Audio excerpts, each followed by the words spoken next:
Hey guys, welcome to today's daily Ready Set Crypto report. So there is some really great altcoin price action today.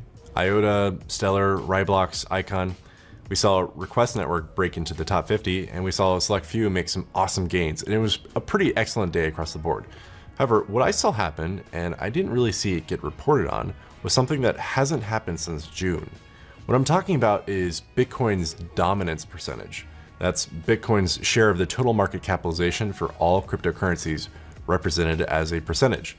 Today, it hit an all-time low of 36.4% of the market, and though at the time of filming, it is still dropping. Think about that for a second. Exactly 1 year ago today, Bitcoin controlled 87.75% of the market. Certainly, Bitcoin and crypto as a whole made some huge strides in 2017. We went from a total market cap of 18 billion at the start of the year to over 600 billion by the end. That's insane. But while it's easy to look at Bitcoin as the king on the throne throughout all of that, I think 2017 was actually the year of coins like Ethereum. No, not just Ethereum itself. I'm talking about coins that took the blockchain model and made it something new, something better. In a lot of ways, I get kind of bored talking about Bitcoin and Bitcoin Cash and Litecoin and Monero and Dash and all the other coins that are really just sequels to something we're very familiar with, money. Cryptocurrencies are amazing, don't get me wrong at all. I'm completely in favor of how they change the paradigm of how we transact value in a meaningful and radically new ways, and how they shift power away from the central banks and institutions that have far overstepped their charters. Cryptocurrencies are amazing and are certainly going to change our world in positive ways. But I'm more interested in what comes next. I'm more interested in what some people refer to as blockchain 2.0. I'm more interested in what are the capabilities of blending automation and AI and smart contracts and oracles and completely autonomous businesses and networks and governments. I believe technology is the key to advancing the human race. It always has been. Now that we have the power of the internet at our fingertips, the most expansive network ever to have existed, we needed a way to blend the digital and physical in ways not previously possible. We needed a way to represent digital assets definitively, to have them be fraud and counterfeit proof. That's what the blockchain powering most cryptocurrencies solved. For the first time ever, something that is digital can now be limited. It can act as property. Because Bitcoin and the rest of cryptocurrencies are the first piece of digital property, again, a new paradigm, you can think of it as the first piece of digital real estate, like beachfront property with limited supply. And for example, when people realized that there will only ever be 21 million Bitcoins, they decided they wanted a piece of that property. By the way, if anyone asks you why Bitcoins have value, that should be your answer. So that's why I'm more interested in the coins that are taking the blockchain and applying it to real world assets and applications. And that's why we need to talk about what 2018 might have in store for Bitcoin and the greater cryptocurrency market. We suspect that there are a multitude of reasons why Bitcoin could possibly lose its throne. Now, some people are afraid that if Bitcoin loses its #1 spot, it will cause panic and fear and uncertainty and doubt in the market. They're afraid that once news outlets report that Bitcoin is officially dead in the big headlines, it will nuke the market. They're afraid that once Bitcoin isn't the #1, cryptocurrency will be completely different. We believe that while it's possible that Bitcoin could lose its spot, it won't be for a long time, given that institutional money is flowing into cryptocurrency, specifically Bitcoin, and given the name recognition of Bitcoin to average investors. Specifically, we target the NASDAQ futures and the likely Bitcoin ETFs later this year to be big positives for Bitcoin's long-term growth.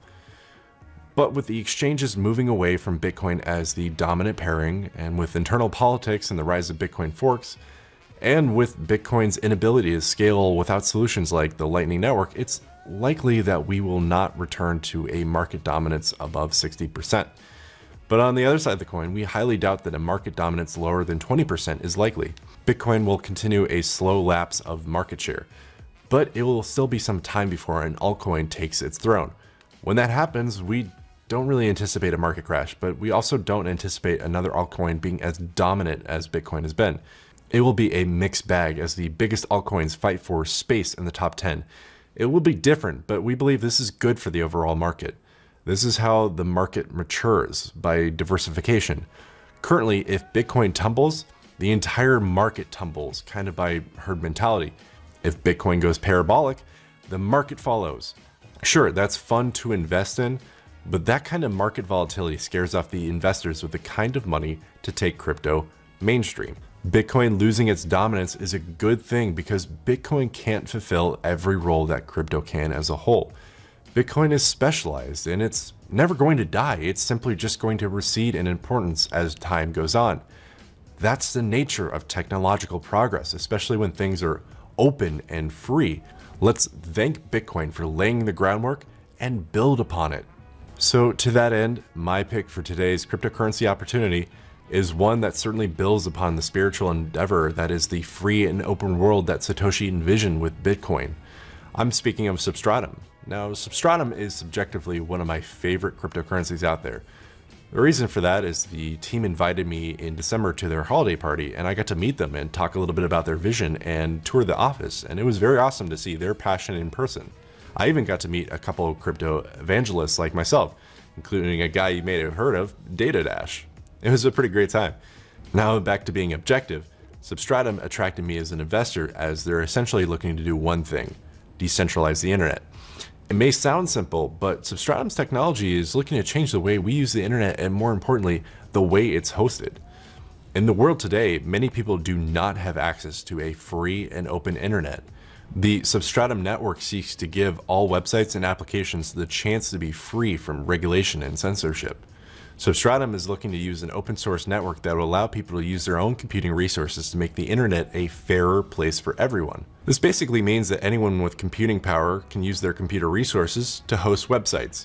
This will be done using Substratum nodes. Everyone who runs a node will help distribute content to the rest of the world. This, in theory, gets rid of the gatekeepers and ISP interference while removing government involvement that may result in surveillance and restriction. Two things we definitely saw increasing in frequency in 2017.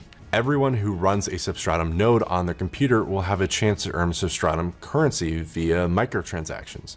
Microtransactions give node operators a small amount of substrate payment each time they serve content. This greatly reduces costs to hosts, and it encourages more people to participate in the decentralized web. So you can literally run this while you sleep and make a little bit of money. So far, the Substratum team has been making serious headway with the user experience and design of their platform, and it really looks great. They even have a couple videos of them demonstrating the UI. At the end of the day, Substratum is looking to make the internet a better place by removing government interference, as well as taking out hosting companies who gauge prices to businesses both big and small. I think this is something that we absolutely need, especially in countries that have serious government interference. The internet should never be controlled, and we should never be told what we can and cannot view. This is why I personally believe that Substratum is an excellent project. After doing this research and looking into the roadmap, I can definitely see that they're making serious steps forward. And after meeting with them in person, I can further vouch for their intentions and their extreme passion and dedication to this project. In conclusion, I think Substratum is one of the most interesting cryptocurrencies out there, and one you should definitely pay attention to. So thank you very much for watching. If you enjoyed the video, please click on that like button. And if you're new here and want to continue to receive high quality crypto analysis on a daily basis, by all means hit that subscribe button and be sure to hit the bell next to it to be notified when we release new videos. We're also putting out a daily newsletter, so you should definitely look out for that in the description below. Have a good one, guys. Peace.